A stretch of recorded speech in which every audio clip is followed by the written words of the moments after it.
Welcome to Luca is a Billionaire, where the only thing I invest in is your answers. You start by opening Vscode in your project folder and creating index, HTML and styles, CSS. Once done, save both files and make sure extensions are correct.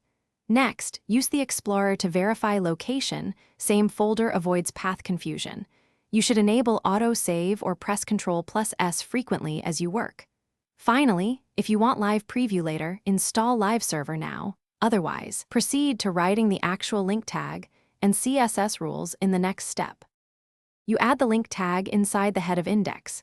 HTML, link rel equals stylesheet href equals styles, CSS and save. If your file is in a subfolder, change href to the relative path, for example CSS/styles. CSS. Make sure there are no typos in file names or capitalization, since paths are case-sensitive on some systems. Once the tag is added, start a local server using Live Server or the terminal's simple HTTP server, so you can see changes refresh in the browser. You now test and debug.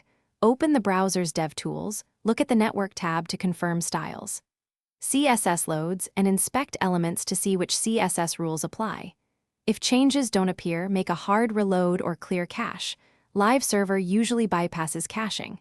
If the file 404, recheck the href path, folder names, and capitalization. Those are common culprits. One key troubleshooting tip: wrong file permissions or a typo in the path will prevent loading, so verify both before concluding it's a browser issue.